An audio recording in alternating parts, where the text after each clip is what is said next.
Hundreds of dead trees stand rooted in tidal mud, silent survivors of a catastrophe no one saw until scientists uncovered the proof. The mystery behind these ghost forests pointed to a massive earthquake that struck the Pacific Northwest centuries ago, with the land dropping 6 feet overnight. If it happened once, could it happen again? And would we be ready in time? On the banks of the Copalis River, a strange forest rises from the tidal flats. Dozens of western red cedars stand upright, their trunks stripped bare, bark long vanished, branches reaching nowhere. Their roots are locked in saltwater mud where no living cedar should survive. These trees are not new. They have stood here, dead but unfallen, for centuries. Each was killed in a single night when the ground beneath them dropped by nearly 6 feet. Salt water rushed in, drowning the roots and halting growth forever. The forest floor, once dry and green, sank below the tide line without warning.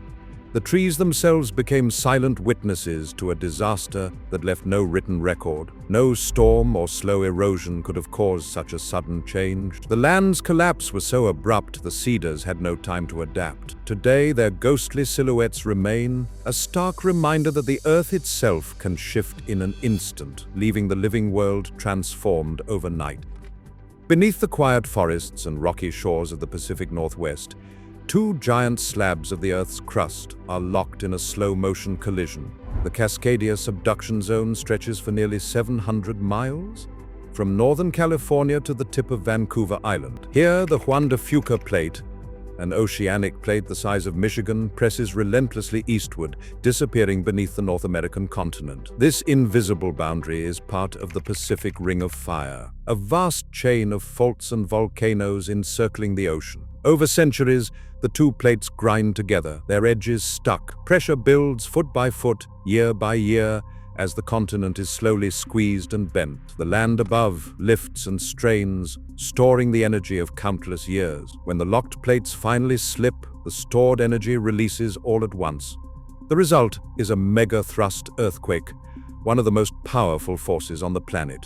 The same mechanism that created the ghost forests can drop entire coastlines, unleash tsunamis, and reshape the region in a matter of minutes. This deep earth engine explains how a single event can drown forests, flood valleys, and leave devastation that lingers for centuries. Brian Atwater arrived at the edge of the Copalis Marsh with a shovel and a notebook, searching for the truth hidden in the mud. He dug trenches through the tidal peat, exposing a sharp, clean boundary where dark marsh soil ended and a pale sand layer began. Above the sand, tangled roots and marsh grasses were frozen in place as if buried alive. The sand itself was packed with tiny marine diatoms, microscopic algae from the sea, proof that ocean water had surged far inland. In places, the sand filled deep cracks in the mud, a sign of violent ground shaking and liquefaction. Atwater's field notes from the 1980s captured the shock of discovery. The change here happened within minutes or hours, not centuries.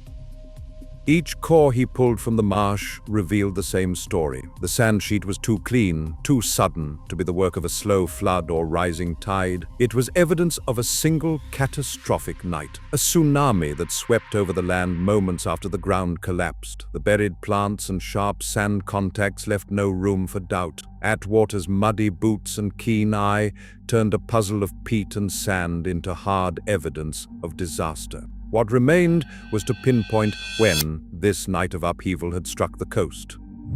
In a quiet lab at the University of Washington, David Yamaguchi leaned over a cross-section of cedar, counting the years hidden in its rings. The ghost forest trees, killed together in a single night, offered a silent timeline. Each ring marked a year of growth, and the outermost ring always ended with 1699. No new wood formed after that winter.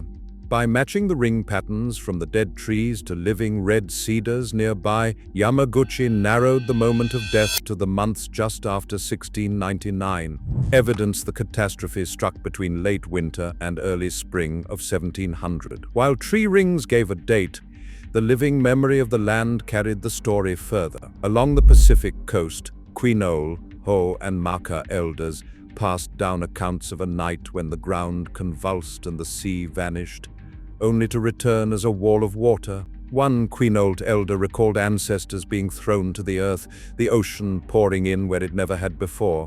Maka stories spoke of villages swept away in darkness with no warning but the sudden retreat of the tide. These oral histories, kept alive through generations, described the same sequence scientists uncovered in tree rings and buried marshes: violent shaking, a vanished sea, and destruction arriving in the night. Together, the evidence from tree rings and indigenous memory closed in on a single winter, a single night when the earth shifted and the coast was forever changed. What remained was to find a written record that could anchor the event to an exact date and hour. On the eastern shores of Japan, temple scrolls and village diaries tell of a night when the sea rose without warning. On January 27, 1700, fishermen found their boats smashed and rice paddies flooded, yet no earthquake had shaken their land. The tsunami arrived in the dead of night, its waves rolling in from the open Pacific, leaving devastation but no clear cause. For centuries, this event was known as an orphan tsunami, a wave with no parent quake, its origins lost across the ocean. In 1993, seismologist Kenji Satake pored over these old records and saw a pattern. The Japanese accounts described the precise hour the wave struck, down to the minute. Satake calculated how long it would take a tsunami to cross the Pacific using wave speed formulas and the distance from North America to Japan. The numbers pointed to a single source, a giant earthquake off the coast of North America at around 9 p.m. Pacific time on January 26, 1700. Satake's modeling showed the tsunami's energy matched only a mega-thrust rupture. Nothing less could send waves so far, so fast. The orphan tsunami was no longer a mystery. The silent forests of Cascadia, the buried marshes, and the dead trees now had a timestamp, fixed in both science and history. The exact night and hour of the catastrophe were finally revealed.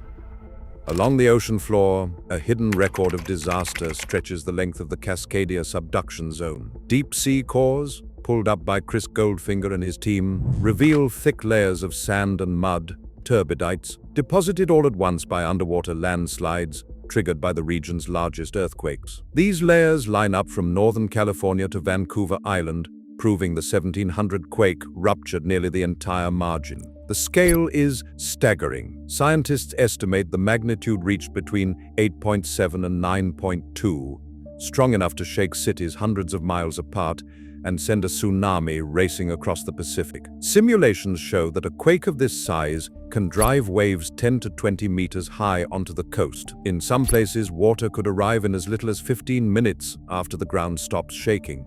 Carrie Garrison Laney, a tsunami hazards expert, urges coastal communities to plan for the worst. Evacuation drills, siren networks, and clearly marked escape routes are not just recommendations, they are lifelines. The evidence from the past is now a blueprint for survival.